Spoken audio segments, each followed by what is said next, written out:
Hey everyone, tonight, we're drifting back to the year 1692. The air is cold, the candles flicker, and the people of Salem, Massachusetts, are convinced that their neighbors are servants of the devil. So, get comfortable. Maybe dim the lights, tuck yourself in, and let's unravel one of history's strangest moral panics, the Salem witch trials. And if you find yourself nodding off halfway through, that's perfectly fine. Because, really, that's exactly what the people of Salem could have used, a long nap and a little perspective. It all began, as most disasters do, with boredom. The small Puritan settlement of Salem Village was quiet. Too quiet, perhaps. The winters were long, the sermons were longer, and entertainment options included staring at the wall or feeling guilty about it. In the winter of 1692, Reverend Samuel Parris, the village's minister, had a 9-year-old daughter named Betty and a slightly older niece, Abigail Williams. They were ordinary girls, living in a deeply unordinary place. Salem was not known for fun. Even small pleasures were frowned upon. Dancing, games, laughter, these were all viewed with suspicion. Joy, apparently, was the devil's playground. So, to pass the time, Betty and Abigail started dabbling in something forbidden, fortune-telling. They tried to see into the future using egg whites and water, a sort of primitive Puritan lava lamp. It was probably meant as a harmless distraction. But soon, they began twitching, convulsing, and screaming that unseen hands were pinching them. Naturally, the adults handled this calmly. By which I mean, they panicked immediately. Doctors were called, and after eliminating every possible explanation except the supernatural, they concluded, helpfully, that the girls were bewitched. Of course, the only logical response to a child's unexplained behavior in the 17th century was to start accusing everyone of witchcraft. The first 3 women accused were perfect targets.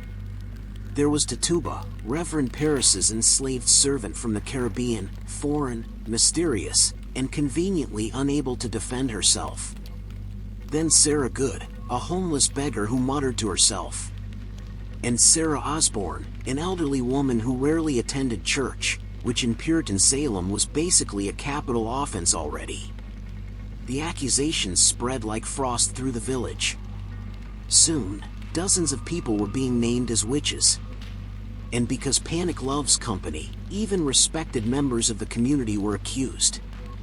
Including, at one point, the wife of the governor. Let's drift for a moment into the Puritan mindset, always a good way to lull yourself into existential dread. The Puritans believed that the world was a battlefield between God and Satan. Invisible forces were constantly fighting over your immortal soul, and the devil was always trying to trick you, usually through your neighbors. If your cow stopped giving milk, it might be witchcraft. If your bread didn't rise, witchcraft. If you stubbed your toe, almost certainly witchcraft. There was no such thing as coincidence in Puritan theology. Every event had cosmic meaning. And because of that, everything could be evidence. The trials themselves were theatrical. When the accused were brought in, the afflicted girls would begin writhing, shrieking, or pretending to be choked by invisible hands. To the court, this was proof of witchcraft. To anyone with modern sense, it looked like mass hysteria, and possibly a touch of teenage dramatics. The judges, naturally, believed the girls. They allowed something called spectral evidence, testimony that someone's spirit or shape had appeared to the witness in a dream or vision. So, yes, you could be executed because someone said they saw your ghost pinching them in their sleep. Salem had, effectively, made imagination a capital crime. By summer, the panic had reached full bloom. The first person executed was Bridget Bishop, a lively, outspoken woman known for wearing red. Which, to Puritans, was practically an admission of guilt. She was hanged on June 10, 1692. After her, the gallows became a busy place. One by one, men and women were led to their deaths. Most maintained their innocence to the very end. In fact, that was almost considered proof of guilt, because only a witch would lie under oath, obviously. The Puritans were nothing if not efficient in their circular reasoning. Then there was Giles Corey, one of the more tragic and grimly impressive figures in the story. An elderly farmer, accused alongside his wife, he refused to enter a plea. The court responded by pressing him to death with heavy stones until he complied. He did not. His last words were allegedly, "More weight." Even in death, he was stubbornly, defiantly human, something the rest of Salem had forgotten how to be. By autumn, the hysteria had burned through the town. Over 200 people had been accused, 30 were convicted, and 19 hanged. One pressed. 5 died in jail. And yet, no witches were ever found, because, of course, there weren't any. The real demons had been fear, envy, and superstition. They didn't need broomsticks, they had courtrooms. Eventually, the governor's own wife was accused, which finally made him realize the situation might have gotten slightly out of hand. He put a stop to the trials in October. The remaining prisoners were gradually released, though their lives were effectively ruined. In the years that followed, Salem tried to forget. The courts were disbanded, the records quietly edited, and apologies were issued decades later, when most of the victims were long gone. Because that's usually how these things go. Reverend Parris eventually resigned, unpopular and humiliated. He moved away, probably wondering why his household had been the spark that set it all off. Tituba, the first accused, disappeared from the record after being sold to pay her jail fees. Her fate is unknown. Sarah Good's daughter, just a child, survived, but spent the rest of her life marked by the trials. And the girls who started it all, they faded back into obscurity. Some repented, others didn't. Abigail Williams vanishes from history after 1697. Betty Parris lived quietly into adulthood. Perhaps they regretted what they'd done. Or perhaps, like the rest of Salem, they just preferred not to think about it. When you step back from the smoke and superstition, what happened in Salem wasn't really about witchcraft at all. It was about power and fear, and how easily people can mistake hysteria for justice. The witch trials ended, but the idea never really died. Every few decades, humanity seems to find new witches to burn, just with different names and different excuses. It's a cycle as old as fear itself. Let's drift a little further, though. Because Salem wasn't unique. Europe had been burning witches for centuries before 1692, often with even less evidence and far more enthusiasm. But there was something particularly American about Salem's panic. It was young, raw, and still trying to prove its righteousness. The settlers had carved a fragile world out of the wilderness, and in that fragile world, paranoia had room to grow. In a way, Salem was the shadow side of the American dream. The same drive for purity that built communities also tore them apart. The same zeal for divine truth blinded them to human decency. And when the candlelight faded, and the smoke cleared, all that remained was silence and shame.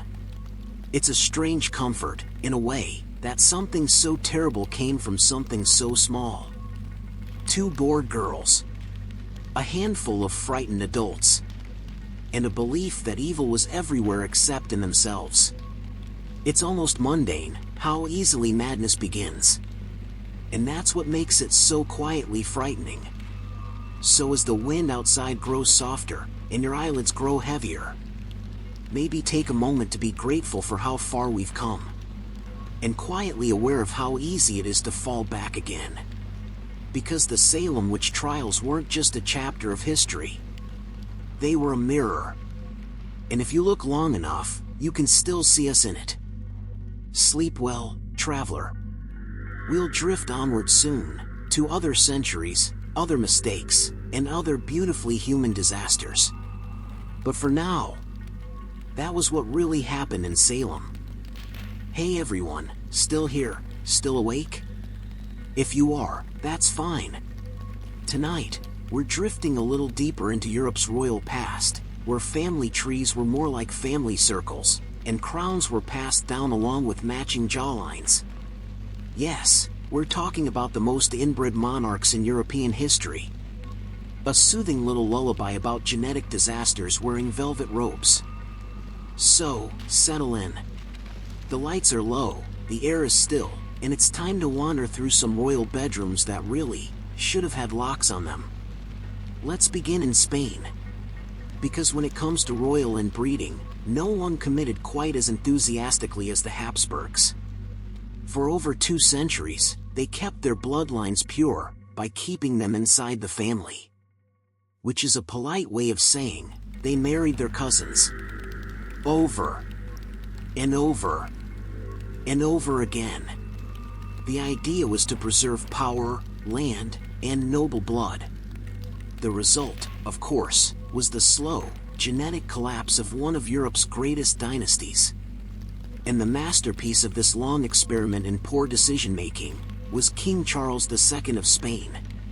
Charles was born in 1661, the only surviving son of King Philip IV and Marianne of Austria, who, to make things delightfully simple, was both Philip's niece and his cousin. Charles was, in fact, so inbred that his family tree could almost be drawn as a circle. His pedigree showed more repetition than a church hymn. Physically, Charles looked unwell. He had the famous Habsburg jaw, which jutted so far forward he couldn't chew properly. He drooled constantly, and his tongue was so large that speaking was a challenge. He was described by one ambassador as having a face of sorrow and stupidity. Which feels harsh, but not inaccurate. Mentally, he was fragile. He didn't learn to walk until he was 4. He didn't learn to speak until he was nearly 8. He spent most of his life sick, weak, and surrounded by courtiers who whispered that he was bewitched. Because obviously, it couldn't possibly be the centuries of genetic recycling. The royal physicians tried everything to fix him. They prescribed potions, pilgrimages, and prayers. They blamed curses, demons, and the evil eye. At one point, they even exhumed his dead ancestors to break a supposed spell. Imagine that, digging up your grandparents just because your jaw hurts. Charles himself believed it, too. He once ordered an exorcism performed on himself, a multi-day ordeal involving holy water, salt, and candles. It didn't help, but it did make everyone briefly forget that his dynasty was falling apart. Politically, Charles's reign was chaos. He was king in name, but too ill to rule. Ministers, queens, and foreign ambassadors fought for control over him like vultures picking at a carcass. Spain, once the mightiest empire in Europe, was rotting from the inside, its ruler literally the embodiment of its decline. When Charles finally died in 1700 at the age of 38, the autopsy revealed that his body was, and I quote, without a single drop of blood, his heart the size of a peppercorn, his lungs corroded, his intestines rotted, and his head full of water. In other words, the perfect metaphor for 200 years of Habsburg rule. But let's drift a little earlier, to where the problem really began. The Habsburg obsession with cousin marriage went back to the 1400s. They had a simple family motto: let others wage wars, you, happy Austria, marry. And marry they did. By the 16th century, their empire stretched across Spain, Austria, the Netherlands, and half of Italy, all glued together by a complex web of family ties so tight it made a spider web look minimalistic. It worked, politically. But genetically, not so much. Each generation brought slightly fewer teeth, slightly stranger faces, and significantly weaker immune systems. By Charles II, it was a wonder the dynasty could still produce anyone at all. Of course, the Habsburgs weren't the only ones playing genetic roulette. Let's drift north, to the British Isles. Now, the British royal family was slightly less extreme about inbreeding, but still had its moments. Queen Victoria, for example, was famously a carrier of hemophilia, a blood disorder that prevents proper clotting. Her genes spread through Europe's royal families like a silent curse, earning it the nickname the royal disease.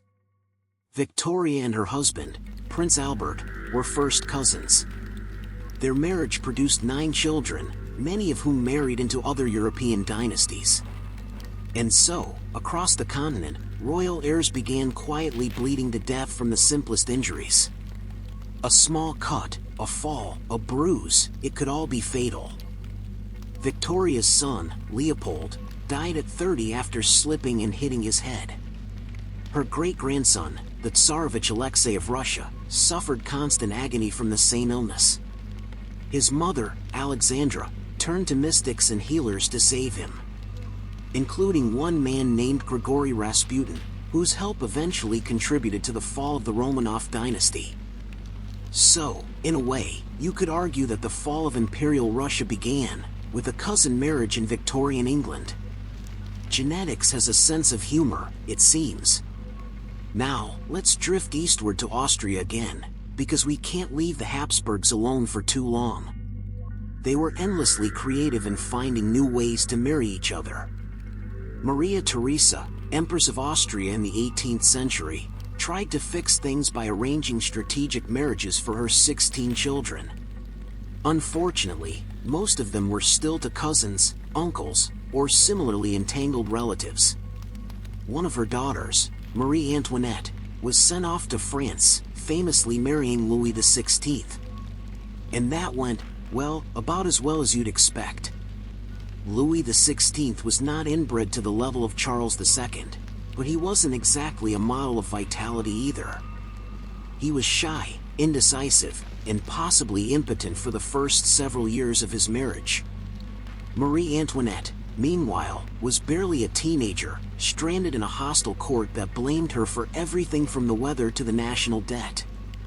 Their bloodlines were ancient, tangled, and exhausted. And as the French monarchy began to crumble, you could see that exhaustion in everything: the politics, the personalities, even the faces in the portraits. There's something quietly tragic about how these great dynasties ended, not with wars, but with frail heirs, genetic illnesses, and the crushing weight of centuries of family pride. Let's drift south, for a moment, to Portugal. The House of Braganza had its share of entanglements too. In the 19th century, King Pedro IV married his own niece, and their children went on to rule both Portugal and Brazil. It was a family affair in the most literal sense. And then there's Ferdinand I of Austria, another Habsburg product. He suffered from epilepsy and severe hydrocephalus, likely a result of the same relentless inbreeding that produced Charles II. Ferdinand once tried to command his armies in person, but the court quietly removed him after he had a seizure during a strategy meeting and insisted on ordering more dessert instead of troops. It would be funny if it weren't so terribly sad. By the 19th century, even the royals began to realize that maybe, just maybe, marrying your cousin wasn't the best long-term strategy. Science was advancing. Genetics was becoming a field of study. And people were beginning to understand that heredity wasn't just about titles, it was also about disease. Still, old habits die hard. When Queen Elizabeth II married Prince Philip in 1947, they were technically third cousins through Queen Victoria, and second cousins once removed through King Christian IX of Denmark. Which, in royal terms, was practically exotic. If you look at portraits of these families over the centuries, you can trace the decline like a slow-motion tragedy. The faces grow paler, the eyes duller, the expressions vacant. Power preserved itself so fiercely that it extinguished its own spark. But beneath all the absurdity, the cousin marriages, the drooling monarchs, the pure bloodlines, there's something oddly human about it.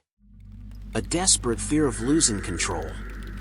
A belief that if they just kept everything within the family, they could keep their world from changing. It's the same fear that drives most of history's mistakes, just wearing a crown this time.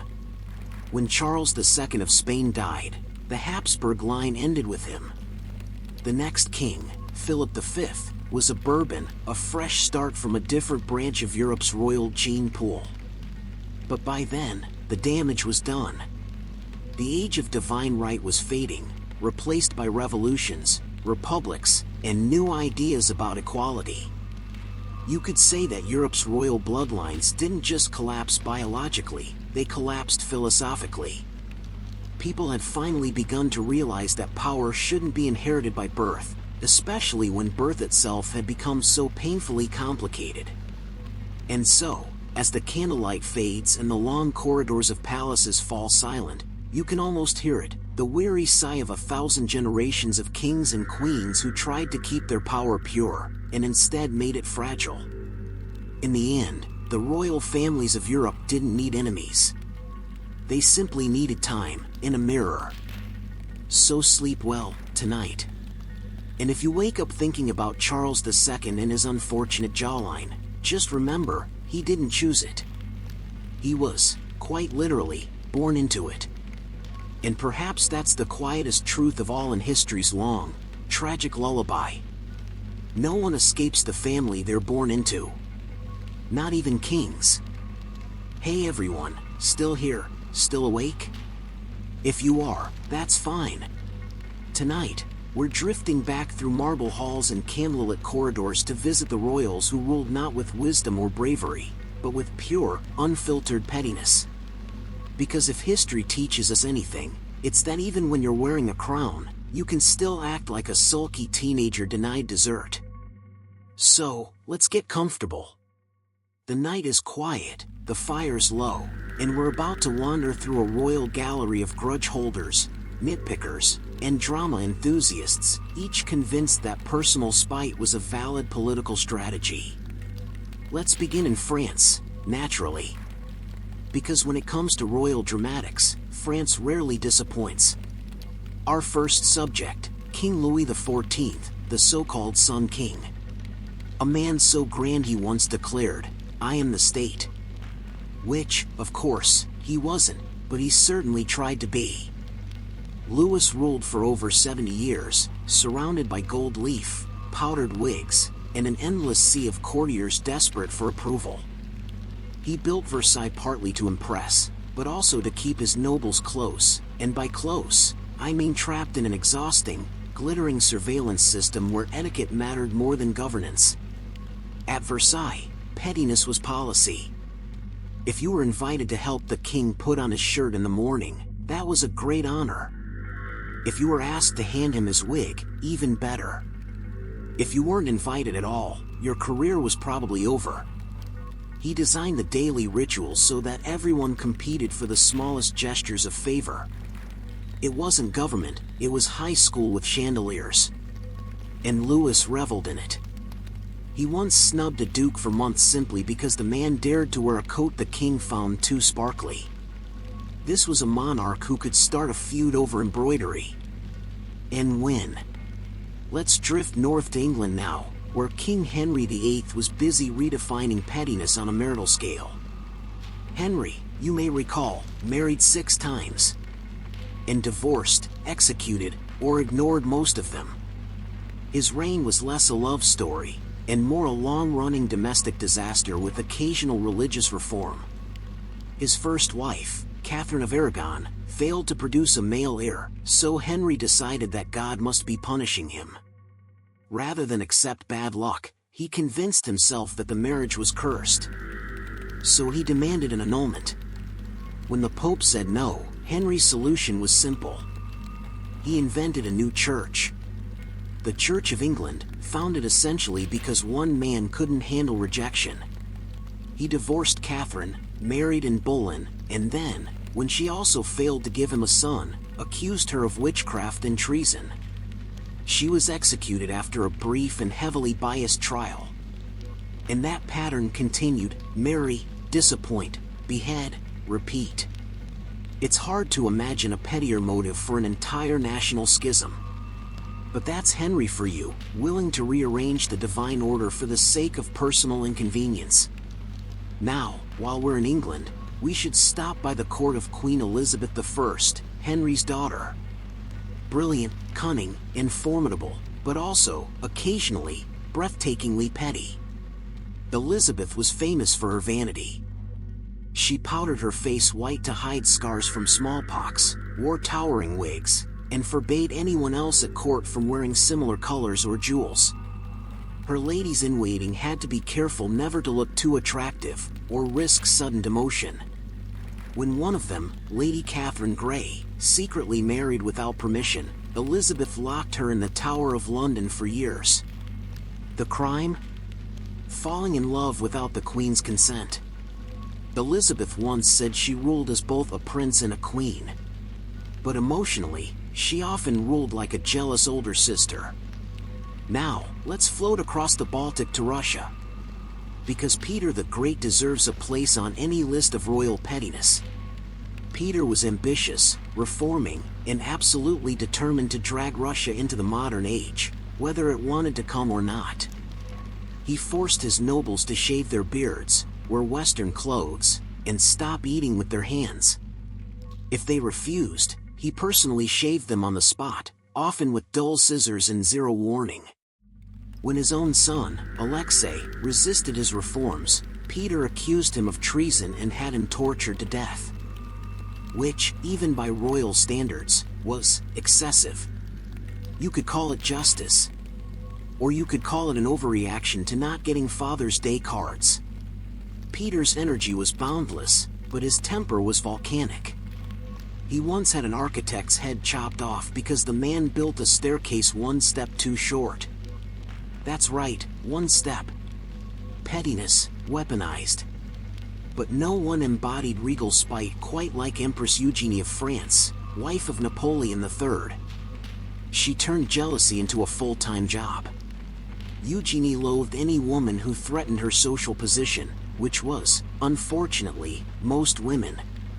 At court receptions, she had a habit of accidentally spilling wine on gowns she didn't like, or arranging seating plans to humiliate rivals.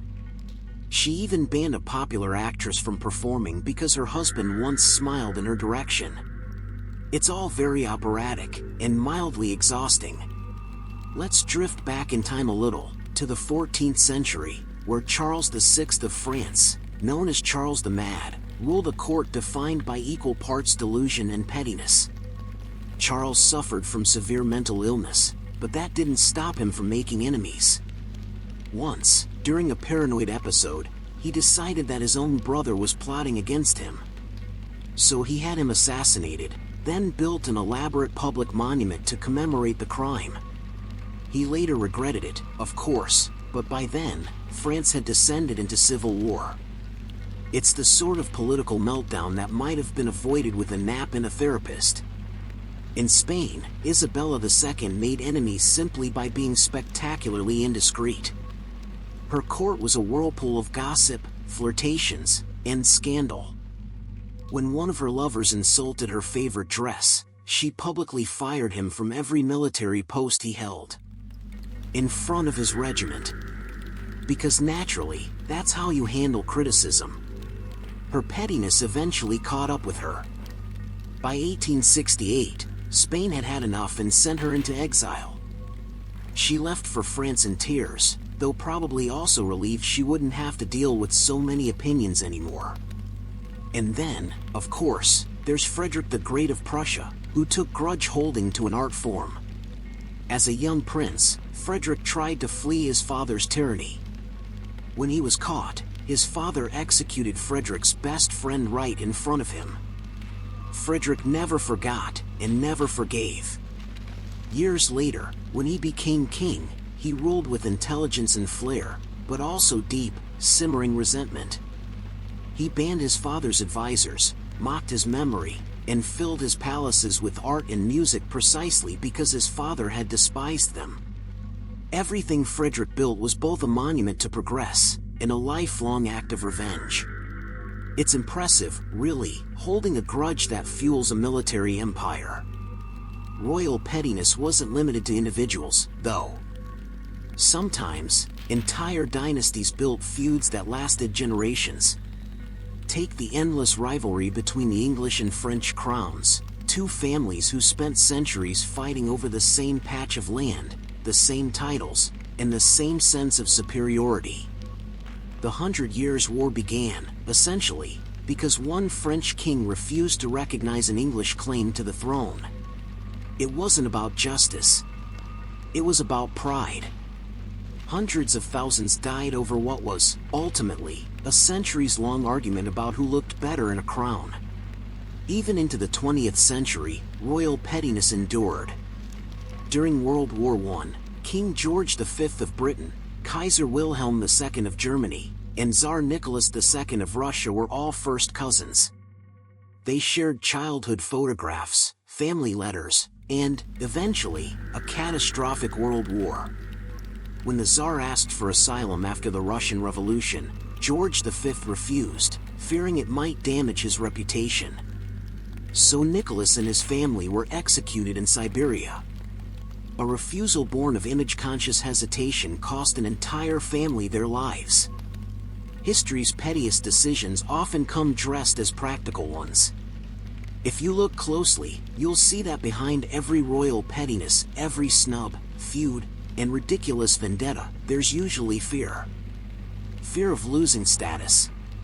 Fear of humiliation. Fear of being forgotten. For all their jewels and thrones, these monarchs were still fragile creatures, terrified of being ordinary. And so they turned small insecurities into global crises. It's oddly comforting, in a way. Because if kings and queens could be this petty, maybe our own small grudges aren't so bad after all. As we drift to the end of this chapter, picture the candlelight flickering in those long, echoing halls. The courtiers whispering behind painted fans. The kings tapping jeweled fingers on their thrones, plotting over something as small as a slighted look or a misdelivered compliment. History remembers their empires and wars, but it's the pettiness that makes them human. And, ironically, the pettiness that helped undo them. So rest easy, traveler. Your problems are probably smaller than you think. No one's declaring war over your outfit, or at least, not yet. And if you ever feel like holding a grudge, just remember King Louis XIV. He built an entire palace for his. Sleep well. We'll drift onward soon, to new palaces, new blunders, and new bedtime lessons from the people who ruled the world, and couldn't rule themselves. Hey everyone, still here, still awake? If you are, that's fine. Tonight, we're drifting into the darker, quieter corners of royal history, where crowns were placed on the wrong heads, and kingdoms were run by people who probably shouldn't have been trusted with scissors, let alone armies. So, close your eyes if you like. Let the night breathe a little slower. And let's wander together through the soft ruins of authority, a gentle parade of monarchs who, by all evidence, were catastrophically unfit for the job. Let's begin, as many poor leadership decisions do, in ancient Rome. You've heard of Nero, of course. Emperor, artist, arson enthusiast. He came to power at 17, an age when most people shouldn't even be trusted with a car. Nero fancied himself a genius. He wrote poetry, sang in public, and forced the Senate to applaud his performances. And if they didn't clap loudly enough, they usually didn't come back the next day. He spent more time on theater rehearsals than governing, and when Rome burned in 64 CE, rumors said he watched from his balcony, strumming a lyre. Probably not true, but it fit the mood. Because if there was one thing Nero loved more than art, it was the idea of being tragic and misunderstood. He built himself a golden palace on the ashes of the city, complete with a rotating dining room and a giant statue of himself. Naturally, the people adored this about as much as you'd expect. Eventually, his own guards turned on him. When the Senate declared him an enemy of the state, Nero's final words were, "When an artist dies in me." A fitting end for a man who ruled like life itself was his personal opera. Let's drift to medieval England now, and meet King John. If you've ever read Robin Hood, he's the villain. And, for once, the legend got it right. John was greedy, insecure, and allergic to good decisions. He overtaxed everyone, lost every war he fought, and once tried to sell the entire kingdom to the Pope in exchange for forgiveness. He managed to lose Normandy, the ancestral home of the English kings, and then somehow lost the loyalty of his own nobles too. By 1215, they'd had enough and forced him to sign the Magna Carta, basically a medieval terms and conditions for kings. John agreed, then immediately tried to ignore it. He died the following year, likely from dysentery, after retreating through a swamp and losing the royal crown jewels in the mud. The symbolism wrote itself. History doesn't often offer perfect metaphors, but John sinking into a bog seems about right. Now, let's drift back to France. Because France, bless it, has a way of providing endless examples. Meet Charles IX, a young king whose reign was haunted by one night, the St. Bartholomew's Day massacre of 1572. Under pressure from his formidable mother, Catherine de' Medici, Charles authorized the slaughter of thousands of Protestants in Paris. The bloodbath lasted days. The stench lingered for months. Charles was never the same. He began hallucinating, convinced he smelled the corpses everywhere he went. He bled from his nose and mouth, grew paranoid, and whispered that he saw ghosts in the walls. He was 23 when he died, a boy king crushed under the weight of decisions he barely understood. He wasn't evil. He was just too young, too frightened, and much too human to wear a crown. But youth wasn't the only problem. Sometimes, kings were simply defective by design. Take King Charles VI of France, yes, another Charles, because France loved repeating mistakes. Charles VI began his reign full of promise, handsome, intelligent, beloved. Then, at 24, he simply broke. One summer day in 1392, while riding with his army, he suddenly turned on his men, drawing his sword and attacking them in a blind frenzy. When the episode ended, he didn't remember any of it. From then on, his mind unraveled. He believed he was made of glass and refused to let anyone touch him. He forgot his own name. Sometimes he thought he wasn't king at all. His courtiers learned to move silently, lest a sudden noise send him into hysterics. He ruled for over 40 years, or rather, he existed as king while others ruled for him. France fell apart around him. And yet, through it all, Charles insisted on being dressed daily in full regalia. Because, even when madness took everything else, the ritual of kingship remained. Let's drift east again, to Russia, where bad monarchs were something of a tradition. We could start with Ivan the Terrible, though that nickname really saves time explaining him. He began as a reformer, building laws and centralizing power. Then, somewhere between paranoia and personal trauma, he descended into cruelty.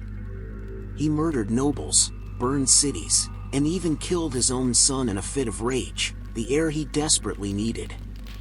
His reign was a study in extremes, brilliant, brutal, and bizarre. He once built a palace with torture chambers next to the chapel, so he could confess between sessions.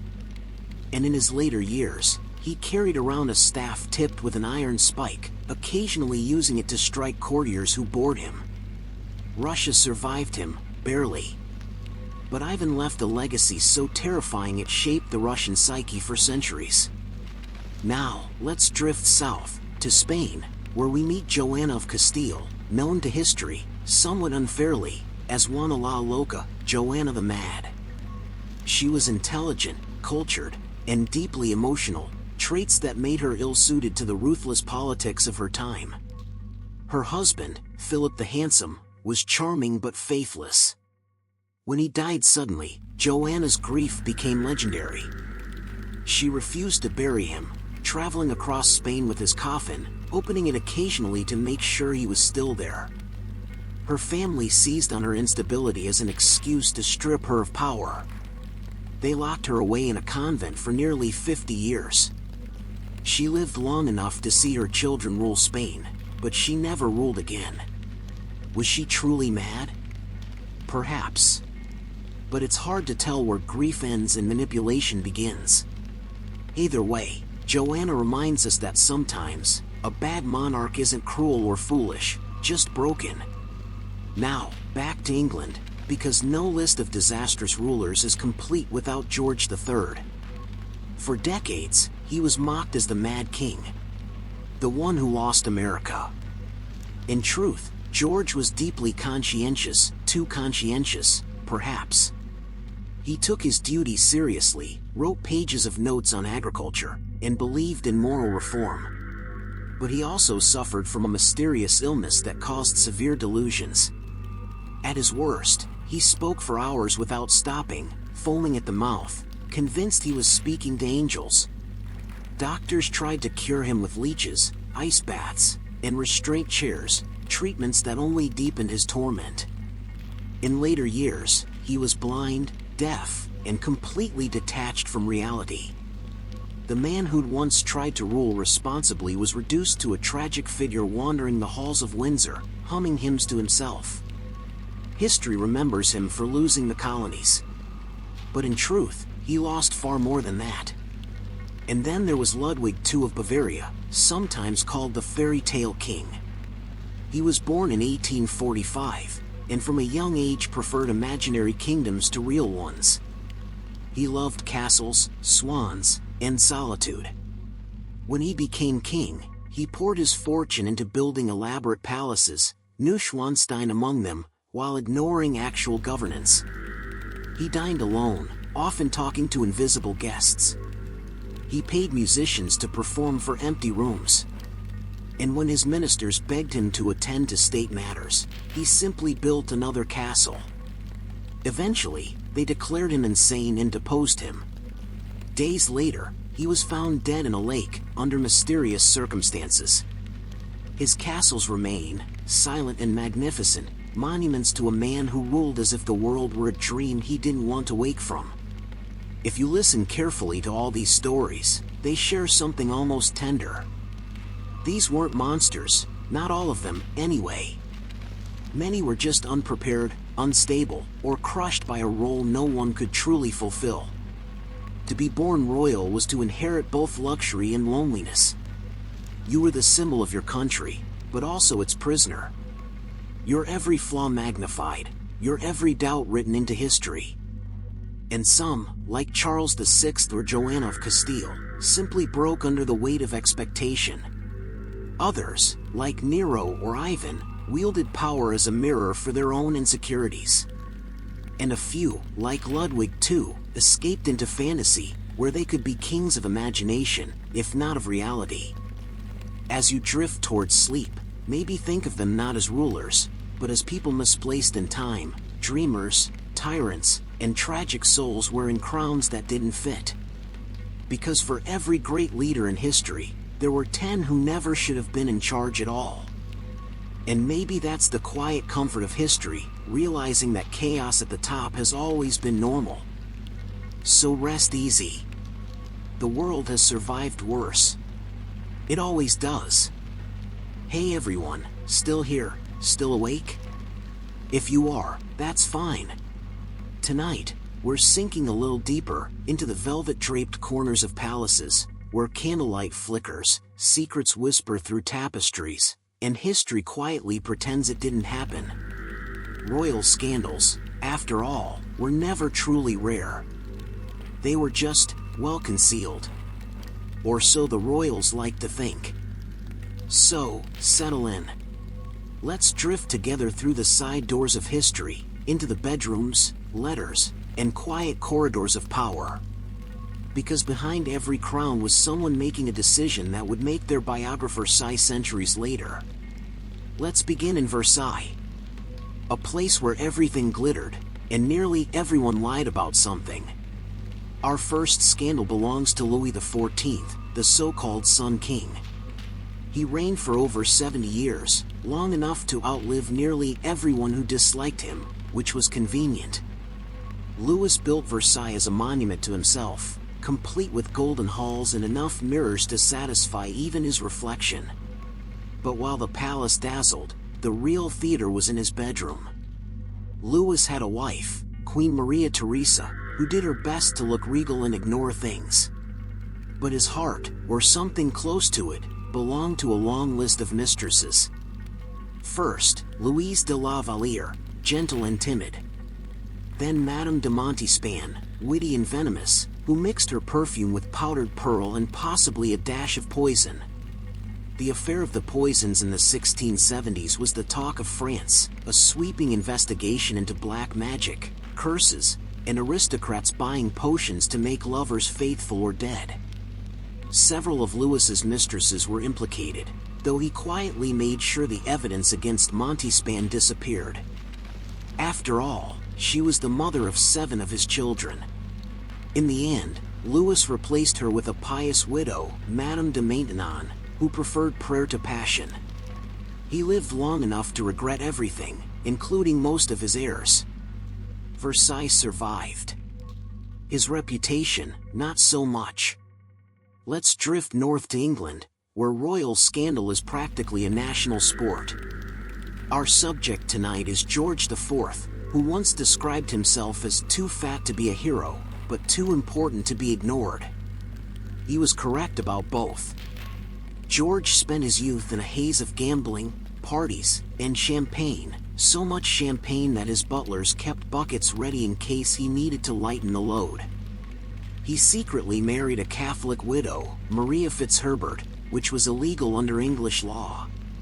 When Parliament found out, he panicked and pretended it never happened. Then he married Princess Caroline of Brunswick for money, and immediately despised her. Their wedding night went so badly that he passed out drunk halfway through. Caroline, unbothered, said the experience gave her no satisfaction. The two waged a decades-long Cold War, trading insults, scandals, and lovers. When he became king, he tried to ban her from the coronation entirely. The people sided with Caroline, mostly because they hated George more. He died bloated, miserable, and alone, surrounded by silk, jewels, and no affection whatsoever. Caroline, who'd once been mocked for her vulgar manners, outlived him just long enough to have the last laugh. Now, let's float east again, to Austria, home of one of history's strangest romantic tragedies. In 1889, Crown Prince Rudolf, heir to the Austro-Hungarian throne, retreated to a hunting lodge in Mayerling with his 17-year-old mistress, Baroness Mary Vetzera. The next morning, both were found dead, he by gunshot, she by his hand. The Empire hushed it up immediately. No one was allowed to see the bodies. The official story was a sudden illness. It was, in truth, a double suicide, born of despair, politics, and an impossible romance. Rudolf was idealistic, liberal, and deeply frustrated by his father, Emperor Franz Joseph, who treated him more like a disappointment than a son. Mary adored him, or perhaps the idea of him. They made a pact to die together, a final act of rebellion against the rigid empire that suffocated them both. Their deaths shattered the Habsburg line of succession and indirectly paved the way for Franz Ferdinand, yes, that Franz Ferdinand, whose assassination later sparked World War I. So, in a quiet, tragic way, the Mayerling affair didn't just end 2 lives. It set fire to the 20th century. Now, let's visit Spain again. Because the Spanish court, especially in the early modern period, was a masterpiece of suppressed chaos.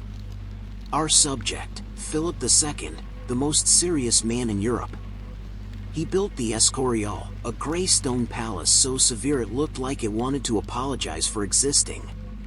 Philip was devoted to Catholicism, order, and a truly impressive collection of wives. His first wife was Maria of Portugal. She died in childbirth. His second was Mary I of England, known as Bloody Mary. That union was about politics, not affection. He left her behind after a few years, and when she died, he barely noticed. His third wife, Elizabeth of Valois, was 17 and charming. For once, Philip seemed genuinely happy. Unfortunately, she died young too. By the time he married his fourth wife, his niece, Anne of Austria, the sparkle was gone. He spent his final years obsessing over paperwork, building monasteries, and developing gout. The scandal, you see, wasn't in what he did, but in what he didn't. He built an empire on silence, devotion, and repression. And when he died, even his subjects seemed to sigh with relief.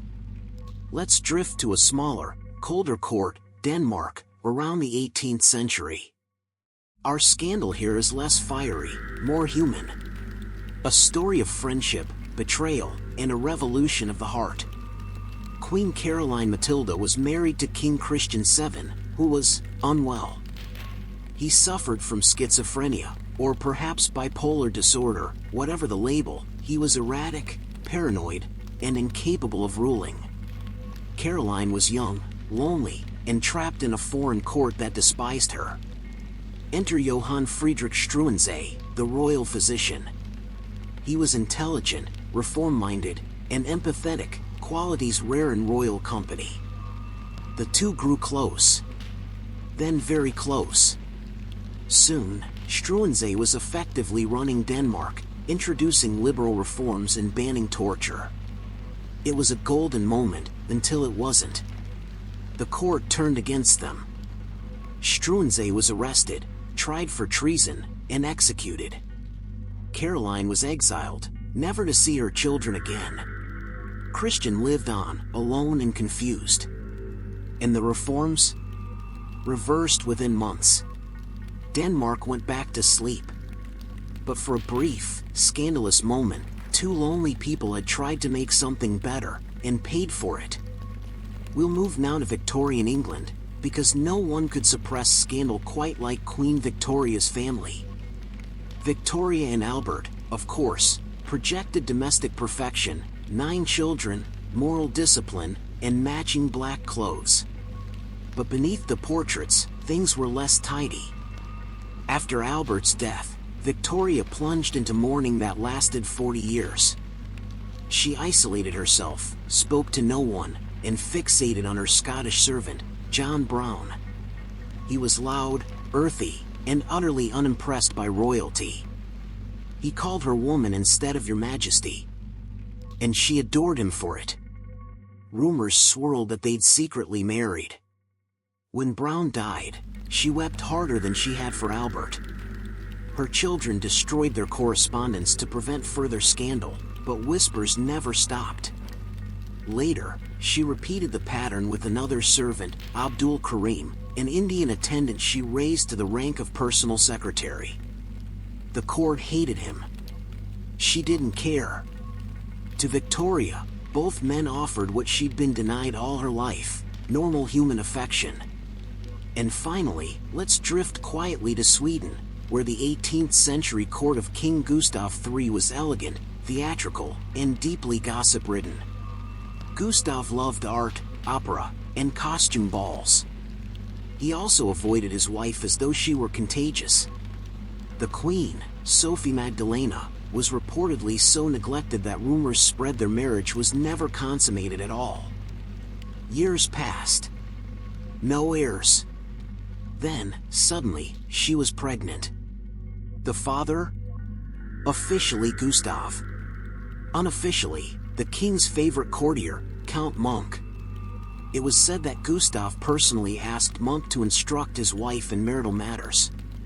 Whatever happened, it worked, a son was born, and Sweden had an heir.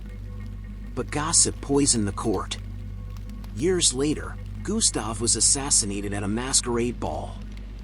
The bullet came from a noble he'd once humiliated, possibly over the same rumors.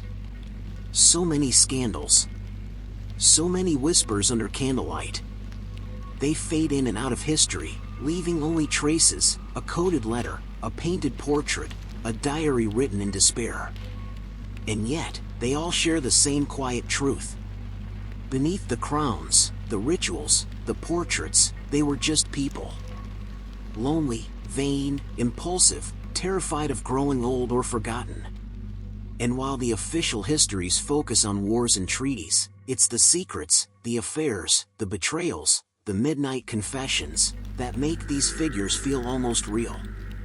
So, as you drift towards sleep, maybe remember, history isn't just made in battlefields or throne rooms. Sometimes, it's made in a whisper between two people who should never have been alone together. And somehow, that's the most human part of all. Hey everyone, still here, still awake? If you are, that's fine. Tonight, we're wandering through the nursery wings of palaces, where small feet echoed down marble halls, and destiny arrived much too early. Because, as history often proves, being born royal was rarely a blessing. Especially if you were the child no one expected, or wanted, to wear the crown. So, close your eyes. Let the corridors grow quiet. And let's drift through the long, tragic lullabies of royal children who were never meant to rule, but somehow did. Our first story takes us to England, in the 16th century. A little boy named Edward VI. He was the only surviving son of Henry VIII, the man who changed religion more often than most people change clothes. Edward was pale, clever, and frail. Everyone adored him, or pretended to, because his mere existence was a political miracle. He became king at 9. Old enough to read Latin, too young to rule anything more complicated than a chessboard. Real power fell to his regents, first his uncle, the Duke of Somerset, then another uncle, the Duke of Northumberland. Both used him like a puppet while quietly destroying each other. Edward spent his reign signing documents he didn't understand and coughing up blood between lessons. By 15, he was dying. Worse, he knew it. He tried to rewrite the succession to keep his Catholic half-sister Mary off the throne, naming his cousin, Lady Jane Grey, instead. She ruled for 9 days before being executed. Mary took the crown anyway. Edward's careful plans, like his life, fell apart in less than a season. He was supposed to be England's bright Protestant hope. Instead, he became a ghostly footnote. A boy who never had the chance to grow into his crown. Now, let's drift to France. To a child born into endless ceremony and no affection. Louis XIII came into the world in 1601, the long-awaited son of King Henry IV and Marie de Medici. His father adored mistresses, not babies. His mother adored power. Between them, Louis grew up as an anxious, stammering child, bullied by courtiers and ignored by everyone else. When his father was assassinated, Louis became king at 8. His mother ruled as regent, spending lavishly and alienating the nobles. Louis sat through council meetings like a bored student in class. He liked music, falcons, and silence, not politics. As he grew older, his insecurities hardened into paranoia. He trusted almost no one, except Cardinal Richelieu, who ruled France with icy precision. Louis signed documents, led hunts, and occasionally wondered if he mattered. When he died at 41, people mourned the cardinal more than the king. He wasn't wicked. He was just misplaced. A quiet boy forced into a noisy world, born to a crown that silenced him completely. Let's move north to Russia, where royal childhoods were often a kind of slow horror. Here we find Peter III, a boy who loved toy soldiers, Prussian uniforms, and playing at war. When he grew up, he kept doing exactly that, only now, unfortunately, he was emperor. Peter was the grandson of Peter the Great, though he inherited none of the greatness. He was awkward, cruel in small ways, and obsessed with German culture, not ideal for a Russian ruler. When he married Catherine of Anhalt-Zerbst, he mostly ignored her. She, on the other hand, spent her time studying philosophy, politics, and survival. When Peter inherited the throne, he managed to alienate every class in Russia within 6 months. He ended wars, insulted the church, and replaced his soldiers' uniforms with Prussian ones. Eventually, Catherine staged a coup. Peter surrendered without a fight. A few days later, he was dead, officially from a digestive ailment, unofficially from strangulation. The boy who once dreamed of toy soldiers never learned that the real ones could turn against him. Now, let's drift to Spain, where tragedy seemed to follow royal infants like a curse. Our subject, Charles II of Spain, the last of the Habsburgs. He was born in 1661 after generations of inbreeding so intense that his family tree looked more like a wreath. Charles was sickly from the start. He could barely walk until he was 8. He didn't learn to speak until he was 4. He suffered seizures, constant illness, and a jaw so deformed he could barely chew. Courtiers whispered that he was bewitched. The truth was more biological than magical. Despite his frailty, Charles was crowned king at 4. Regents ruled in his name while priests performed exorcisms in his chambers. He married twice but produced no heirs, not for lack of effort, but for lack of, well, viable genes. When he died at 38, Spain collapsed into war over his empty throne. He was the last flicker of a dynasty that had imploded under its own bloodline. And in his sad, childlike face, you can almost see the weight of centuries, too much for any single person to bear. Let's drift to England again, this time, to a prince who was never supposed to reign at all. William IV, younger son of George III. For most of his life, he was simply Sailor Billy, a loud, cheerful naval officer with a fondness for rum and inappropriate jokes. He lived with an actress for 20 years, fathered 10 illegitimate children, and seemed perfectly content not being king. Then fate intervened. His older brothers died one by one, and suddenly, at 64, William found himself wearing the crown. He wasn't ready. He wasn't even particularly interested. His reign was short and chaotic, filled with half-hearted reforms, tantrums, and dinners that ended in shouting matches. Yet, oddly, people liked him. He was rough, honest, and too tired to be tyrannical. When he died, the crown passed peacefully to his niece, Queen Victoria. For once, a royal child who shouldn't have ruled somehow managed to do, not terribly. Which, by royal standards, was an achievement. Now, let's wander softly to China, where the imperial court of the late Qing dynasty gives us one of history's strangest child rulers, the Xiantong Emperor, known to the world as Puyi. He was 2 years old when he was made emperor in 1908. He cried through his coronation, terrified of the ceremonial drums. Within a few years, the dynasty collapsed, and he was dethroned. Yet he remained a living symbol, pampered, imprisoned, and used by whoever held power next. The Japanese later installed him as a puppet emperor in Manchukuo during World War II. He reigned over a fake empire, giving speeches he didn't write, signing orders he didn't understand. After the war, he was captured, re-educated, and eventually lived as an ordinary citizen in Beijing, gardening, reading, and visiting his old palace as a tourist. Imagine that. A man who once ruled a quarter of the world's population, standing in line to buy a ticket to his own past. Now, one last drift back to Europe. Because there's one royal child whose story feels like the quietest tragedy of all. Archduchess Marie-Therese Charlotte of France, the only surviving child of Louis XVI and Marie Antoinette. She was born into splendor, grew up in revolution, and watched her family vanish one by one. Her father was executed when she was 14.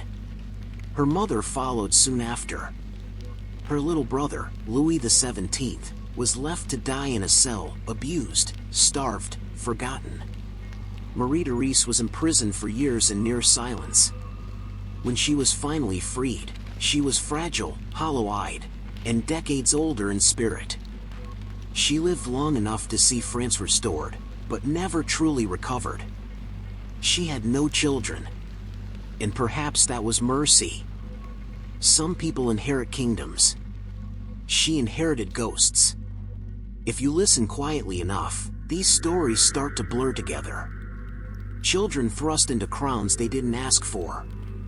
Pale heirs trembling under velvet robes. Tiny hands signing decrees that shaped empires they barely understood. They were too young, too broken, too frightened. And yet, history still calls them rulers. Maybe that's the saddest part, the way power doesn't care whether you're ready. It just arrives, demanding performance, loyalty, and grace. And when the child inside fails to meet those demands, the world calls it destiny. So as you rest now, maybe think of them, the fragile heirs, the lonely prodigies, the pale faces painted into portraits they never wanted. Because behind every crown, there's a child who once just wanted to sleep without guards outside the door. And maybe tonight, they finally can. Hey everyone, still here, still awake? If you are, that's fine. Tonight, let's drift somewhere colder. Somewhere where the night never ends and the air tastes like salt and smoke. We're going north, into the world of the Vikings. But not the one with swords, raids, and firelit longships. No. Tonight we're curling up by the hearth, inside a wooden hall smelling faintly of ashen wool, to talk about something softer, something rarely sung in sagas. Viking motherhood. And how, somehow, amid all the raiding, the trading, and the shouting, the Norse managed to raise children who could read, memorize laws, and occasionally not burn down the village. It's strange to think about Viking childhood without the usual noise of battle. But even the fiercest warriors were once swaddled in rough linen, carried on their mother's back while she milked the goats or spun flax by the fire. A Viking mother's life began early. Girls married young, sometimes as young as 12 or 13, and motherhood followed quickly after. But don't picture frail, silent women waiting at home. Viking women worked, argued, owned property, and could even divorce their husbands if they were useless, or, as the law codes delicately put it, unfit for the marital bed.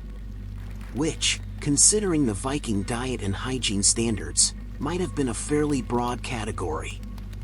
When a child was born, the first few moments were tense and sacred. If the father lifted the newborn from the ground, the child was officially accepted into the family. If he didn't, the baby was quietly left outside, exposed to the cold. It sounds cruel now, and it was, but it was also practical in a world where food was scarce and winters lasted half the year. Those who survived were seen as strong enough for the harshness ahead. Once accepted, the child was bathed and given a name, usually after a relative, sometimes a hero. Names were power. They connected families, stories, and legacies. You might have a Thorstein named for Thor, or a Bjorn, bear, named for an ancestor who had, presumably, been as stubborn as one. And from then on, the education began, not in schools, but in life. Viking mothers taught their children the practical things: weaving, spinning, farming, milking, mending nets, cooking over open fires, and managing the household while the men were away. Which, frankly, was most of the time. A Viking settlement could go months with only women, children, and the elderly keeping things running. So homemaker doesn't quite fit. These were home defenders, home economists, and home commanders all rolled into one. They kept accounts, oversaw slaves, and ensured there was enough dried fish and ale to survive the winter. They were also expected to teach manners, an odd word to use in a Viking context, but yes, manners mattered. Children were taught not to boast too much, to share food, and to keep their word. The sagas are full of warnings about arrogance. Honor mattered, but humility kept you alive. Fathers, when home, taught their sons how to fight, trade, and navigate. But mothers were often the ones who taught how to remember. Because in the Viking world, memory was survival. There was no paper schoolbook, no alphabet primer. Education lived in the mouth. Children memorized long genealogies, proverbs, and stanzas from the Eddas. Some could recite hundreds of lines by heart before they were 10. And this wasn't idle poetry, it was social glue. If you could recall your lineage back 7 generations, you could prove your right to land, to honor, even to vengeance. Forget a name, and you might lose a farm. So, Viking education wasn't about letters, it was about lineage. But that began to change around the 11th century, when Christianity crept north like an uninvited guest at a feast. Monasteries appeared, bringing books and priests. For the first time, some Viking children, especially boys from wealthy families, learned to read and write in Latin. They copied psalms, studied the Bible, and learned that maybe, just maybe, raiding monasteries wasn't a great long-term plan. Still, most children were taught at home. The idea of childhood as something soft and protected didn't really exist. You were a baby, then a small worker, then an adult. By 6 or 7, you had chores. By 10, you could herd animals or row a boat. By 12, you might be betrothed. By 15, you could be dead, or raiding in England. And yet, Viking mothers still sang lullabies. They told stories by the fire of Odin, Thor, Freya, and Loki. Some stories were warnings, others just entertainment. A common one was about Loki turning into a mare to distract the giant's horse. You can imagine a weary mother ending the tale with a sigh, saying something like, "And that, children, is why you don't trust clever men." These tales served as moral lessons in bedtime distractions. They also explained the unexplainable: thunder, harvests, death. To grow up Viking was to grow up knowing the gods personally, messy, unpredictable, and prone to bad decisions. Much like the humans who told their stories. When daughters grew older, mothers taught them how to weave intricate patterns that told family stories in cloth. Each thread could hold a symbol, a message, even a prophecy. In Norse mythology, the Norns, the goddesses of fate, wove the destinies of men. In real life, women wove the histories of their households. It wasn't just craft, it was memory, again. Everything in the Viking world came back to remembering. For sons, the lessons leaned practical. How to sharpen an axe. How to judge the wind before sailing. How to look someone in the eye when making an oath. Honor, truth, and endurance were drilled in early. So was the ability to tell a good story. Because if you couldn't impress your comrades by the fire, you'd simply fade into the background of the saga, and no Viking wanted that. But not every Viking boy became a warrior. Some became traders, shipbuilders, poets, or farmers. And mothers took pride in all of them, as long as they remembered where they came from. That, more than glory or plunder, was the real test of a child's worth. When a mother died, the family often carved her memory into a runestone, a tall slab of granite or limestone covered in twisting runic inscriptions. Many still stand in the Swedish countryside, worn by 1,000 winters. And if you read them carefully, you can feel the echo of her children's hands. Inga raised this stone for her mother, a good and wise woman. Simple words, but in a world of frost and iron, they were everything. So when we imagine Viking mothers, don't picture just the background figures. Picture leaders, teachers, and memory keepers. Picture a woman standing by the fjord, her hair tangled in the wind, watching her sons row away into the gray mist, knowing that her teachings, her songs, and her strength would go with them. And in the stillness of night, when the hall was quiet and the fire low, you could almost hear it. A mother whispering an old poem into her child's ear, half lullaby, half prophecy. Because even in the age of raiders and kings, bedtime still mattered. Hey everyone, still here, still awake? If you are, that's fine. The fire's still burning low, the night's still long, and the sea outside is whispering like an old friend. Tonight, we're not in the Great Hall anymore. We're stepping into the smaller world, the quiet one that lived between the walls of Viking households, where women carried a kind of power rarely written down. It wasn't the power of swords or ships. It was something older.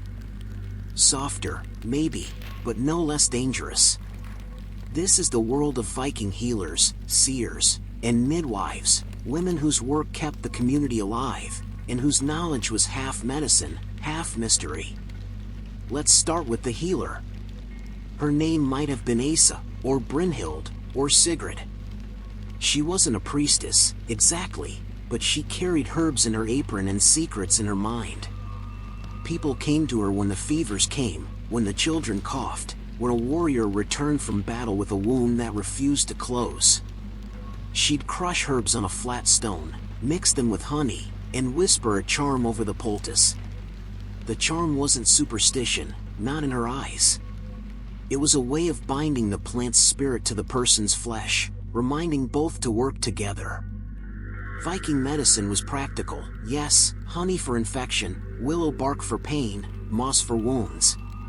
But it was also deeply spiritual. Because when you lived on the edge of the world, you couldn't separate healing from belief. You needed both. The healer's knowledge came from generations of women before her, passed down through memory, not writing. She knew which herbs grew in shadow, which in sun, which plants could calm childbirth, and which could end it. Knowledge, in that time, was dangerous. But it was also sacred. Now, the seeress, the Valva. Her name meant staff-bearer, because she carried one, a carved wooden staff used in rituals and prophecy. She was part witch, part priestess, part counselor. Feared and revered in equal measure. The sagas describe her wrapped in dark cloaks, with rings on her hands and cat-skin gloves. She would travel from settlement to settlement, performing ceremonies called seer, a kind of trance magic that connected her to the spirits and the threads of fate. People would ask her to predict harvests, births, storms, or the outcomes of feuds. In one saga, a chieftain's household welcomed a Valva during a famine. They gave her a high seat, covered her in furs, and offered her a special porridge of goat's milk and hearts. Only then did she agree to speak. After chanting, she opened her eyes and declared the famine would end by spring. And, according to the saga, it did. Though, of course, the sagas always say that. What's remarkable is how respected she was. In a society often imagined as male-dominated, the Valva was untouchable. Men listened to her. Kings feared her. Even Odin, the All-Father himself, was said to have learned magic from women. It was, in fact, a point of shame for him. Because seer was considered unmanly. It involved surrender, trance, emotion. All things that warriors were supposed to suppress. So when Odin practiced it, people whispered. But they didn't stop listening. That tells you something about the quiet gravity of female power in Viking life. It wasn't loud, but it bent the world. Now, the midwife. Her world was smaller, but her work was constant. Childbirth in the Viking Age was dangerous, brutal, and sacred all at once. There were no doctors. There was only the midwife, usually an older woman, trained by experience rather than study. She carried herbs for pain, cloths for blood, and prayers for luck. When the labor began, she would close the shutters, light a small fire, and murmur to the spirits of protection. Sometimes she'd tie a red thread around the mother's wrist, to ward off death. Sometimes she'd place an iron knife under the bed, to scare away dark forces. Superstition, perhaps, but in that world, faith was medicine too. The midwife was also the first to welcome new life, and sometimes, the first to see it end. When the child drew breath, she cut the cord, wiped the face, and handed the baby to the mother with words of blessing. When it didn't, she whispered a different kind of blessing. The sagas rarely mention these women by name. They don't appear in poems or carvings. But without them, there would have been no heroes, no warriors, no kings. And sometimes, the roles overlapped. A healer might be a seer. A seer might also serve as midwife. Because the boundary between life, death, and prophecy was thin. You could almost see through it, if you stared long enough. There's an old Icelandic belief that when a child was born, the mother's soul stood with one foot in this world and one in the next. The midwife's job was to make sure she came back entirely. It wasn't always successful. Death in childbirth was common. But when a mother survived, she was celebrated with ale and gifts, because she had crossed the border and returned. You can still find traces of these women in the sagas, though faint. A cryptic mention here. A passing reference there. Always wise, always strange, always slightly apart from the others. It's as though even the poets weren't sure how to describe them, only that they were necessary. And perhaps that's what defined their strength. They were not loud, not adorned, not praised. But when the gods failed, and the men were gone, and the winter was cruel, people still came to them. Their power didn't come from titles. It came from knowing the old ways, the ones that existed before Christianity, before kings, before written words. It came from knowing how to read a cough, a gust of wind, a bird's flight. It came from patience. And patience, in the North, was a kind of magic. So when you picture the Viking world, don't just see the raids and the longships. See the woman kneeling by the hearth, grinding herbs into paste. See her eyes half closed as she murmurs to the spirits. See the child sleeping beside her, the smoke curling above them, the runes whispering in the dark. Because the Vikings weren't just warriors. They were believers. And belief, quiet, domestic, and unrecorded, is what truly kept the North alive. Hey everyone, still here, still awake? If you are, that's fine. Let's keep the fire low, just enough to see the soft glow on the wooden beams above. The night feels long, and the sea air still hums faintly through the cracks in the walls. Tonight, we'll stay in that quiet world of Viking homes, but this time, we'll look at the daughters. The girls who grew up to become the traders' wives, the weavers of fate, the quiet rulers of households, and occasionally, the warriors who made legends uncomfortable. The education of a Viking girl didn't happen in a classroom. It began at the hearth, under the watchful eyes of her mother and grandmother, in the smoke-thick air where life lessons were passed between the crackling of the fire.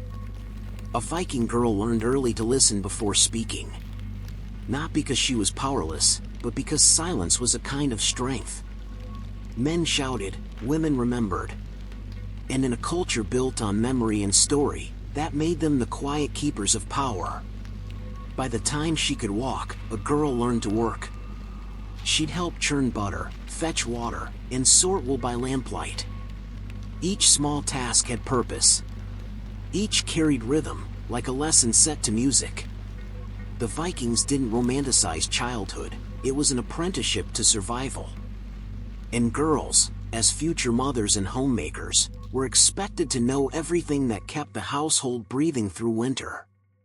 They learned to spin flax, weave linen, and dye wool in deep earthy tones. Weaving, especially, was sacred work. The sagas say the Norns, the weavers of fate, decided the course of every human life. So when a Viking girl sat at her loom, she wasn't just making cloth, she was reenacting a cosmic ritual. Her mother might whisper, "As you weave, so you live." Simple words, but heavy with meaning. Older girls learned how to manage stores, ration food, and keep account of livestock. They learned the subtle politics of the household, when to speak, when to soothe, when to insist. A Viking wife could run a farm alone for months, even years, while her husband was at sea. So a girl's education wasn't just about domestic work, it was leadership training, disguised as duty. And then, there was reading. Not often, not everywhere, but sometimes. As Christianity spread north, runes met Latin letters. Some wealthy families sent their daughters to small church schools, where they learned hymns and prayers. But even before that, some women could read and carve runes. A few runestones in Sweden and Denmark are signed by women, names like Gunvor and Astrid, their inscriptions carved clean into granite. You can still trace their names with your fingers 1,000 years later. They were literate in stone. But education wasn't all craft and letters. There were lessons of a different kind. A Viking girl was taught that strength and composure mattered more than beauty. The sagas don't praise delicate women, they praise the clever, the composed, the bold. A daughter who wept too easily brought shame. One who kept her temper, even while cutting fish in the freezing rain, was admired. There's a quiet scene described in the Laxdæla saga. A young woman named Gudrun sits by the river, washing clothes.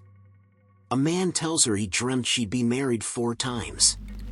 She listens, says nothing, then later turns that prophecy into her own advantage. Her silence isn't submission, it's calculation.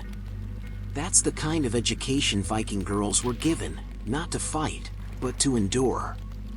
But not all of them stayed home. Some followed their fathers on voyages. A few even fought.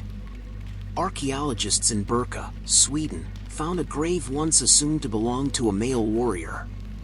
It contained weapons, armor, and 2 horses. But when they tested the bones, they belonged to a woman. So yes, some Viking girls learned to wield a sword, to aim a bow, to stand unflinching in the shield wall. We don't know her name, but she must have known the same skills as her brothers, and perhaps a few he never mastered. Still, most girls learned another, subtler form of warfare. Social cunning. The sagas are full of women who shaped events from the sidelines, sending messages, arranging marriages, even manipulating feuds. In Njál's saga, the woman Hallgerd is described as fair-haired and tall, but her eyes were fierce. She caused wars with a few well-placed words, and she never lifted a blade. Her education, it seems, was in the art of suggestion. Viking society respected women who were sharp-minded. They might not have had equal rights in every sense, but they had legal standing. They could inherit property, divorce their husbands, and reclaim dowries. That independence required knowledge of law, of negotiation, of dignity. A girl who watched her mother manage disputes at the Thing, the local assembly, learned quickly what tone to take and when silence could strike harder than speech. Even in the small things, Viking education was practical. Girls learned to light fires with damp wood, to recognize when snow meant a storm, to read the seasons by the smell of the wind. In a land that could kill carelessness, those were survival skills. And when the long winters came, they learned patience. To sit for hours in the half-dark, spinning, weaving, or mending nets, passing stories back and forth like a slow conversation between centuries. That's where a girl learned history, religion, humor, and fate. Her mother would tell of Freya's tears, or of a woman who once tricked Odin himself. Each story taught something about power, the kind that didn't shout, but lasted. In the quietest moments, a girl might fall asleep to the rhythm of her mother's spindle, the hum of the wheel blending with the storm outside. And without realizing it, she'd be learning one last, unspoken lesson. That strength in the north was never loud. It was steady. Years later, when she grew into a mother herself, she'd teach the same rhythm. The same patience. The same songs. And though the sagas wouldn't remember her name, the cloth she wove, the household she kept alive, the children she raised, those were her stories. Because Viking education wasn't about fame or fortune. It was about remembering who you were when the world turned dark. It was about knowing how to outlast the winter. and when the spring finally came, to start again without complaint. Hey everyone, still here, still awake? If you are, that's fine. The night's quiet enough to hear the sea again, low, distant, steady. Somewhere outside, a gull cries. The fire's nothing but embers now, and that soft red glow feels like memory itself.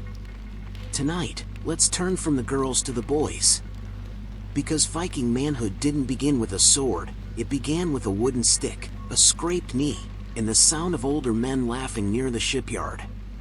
Viking boys were never coddled. They were born into a world that demanded readiness. A boy learned early that winter didn't forgive weakness, and neither did life. But still, childhood existed, even here. It was just sharper, colder, closer to reality.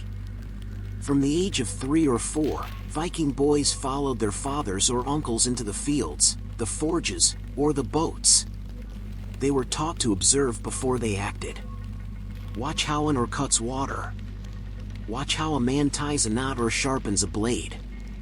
Knowledge wasn't given, it was earned by watching, failing, and repeating. Their toys, if you can call them that, were miniature tools. Tiny wooden swords, carved by fathers who smiled without showing it. Little boats shaped from driftwood. Some bone game pieces, shaped like animals or dice, for long winter nights. And always competition. Strength was practiced through play, wrestling in the mud, racing on the ice, throwing stones across rivers. Each game was a rehearsal for survival. And while the women's world was inside, spinning, weaving, storytelling, the boys' world stretched out into the cold. They learned to ride horses, to swim in freezing water, to climb the cliffs where seabirds nested. There were no medals. The prize was simply enduring. Around 7 or 8, training became deliberate. Older boys joined the men for hunting and fishing trips. They learned how to track, how to get a fish cleanly, how to read wind and cloud. And, quietly, how to hold a knife, not just as a tool, but as something sacred. The knife was often a boy's first gift of adulthood. Small, practical, deadly if needed. A symbol that said, you can fend for yourself now. Stories were another form of training. At night, while the women wove and the fire burned low, men told tales of heroes, Sigurd, Ragnar, Harald Fairhair. Each story had a lesson hidden under the blood and glory. A boy was supposed to listen, and listen deeply. To understand not only bravery, but wisdom. To know that pride could ruin a man faster than fear. And so, slowly, a Viking boy was shaped, not by schooling, but by imitation. He copied gestures, posture, words. The way a man drank his ale. The way he stood in silence before speaking. Every act of restraint, every show of calm strength, those were lessons more powerful than anything written. Some boys, especially sons of chieftains or merchants, were sent to foster with other families. It was common practice. A way to build alliances, to teach social ties, to harden the spirit away from home. In another man's household, a boy learned humility and loyalty. He was no longer the center of attention. He was an apprentice to the world. At 12 or 13, he'd be expected to work as a man. By 15, to fight like one. Weapons training began in secret, out of sight of the women. Spear, shield, axe, each tool had its ritual. A boy learned not to swing wildly, but to control. Discipline was everything. A wild blow was childish. A clean strike was manhood. And yes, there were battles. Not great wars, but raids, skirmishes, training expeditions across fjords. Young men watched their elders return from sea, bloodied, exhausted, laughing in the rain. They wanted that life. That kind of immortality. But there was fear too. A Viking boy grew up surrounded by omens, dreams, ravens, storms. He learned that courage wasn't the absence of fear, it was walking into it anyway. The sagas said that fate couldn't be avoided, so you might as well face it standing. By the time he came of age, a Viking youth could row all day, haul nets, mend sails, forge nails, and fight if needed. He knew hunger. He knew how to patch a wound with moss and salt water. He knew loss, because in that world, everyone did. But he also knew wonder. The feeling of standing on a ship's prow at dawn, the horizon red and endless. The sound of waves under the hull. The belief that if he lived well, bravely, honestly, his name might outlast his body. That was the promise every boy carried. And when he finally left home, his mother would pack a few small things. A comb, a bit of linen, and a charm of iron or amber to keep him safe from spirits. She'd say nothing sentimental. Maybe just, keep your blade sharp. But her silence would follow him, all the way to whatever shore awaited. In that way, Viking childhood wasn't an age, it was a transformation. From dependence to endurance. From play to purpose. From boy to legend.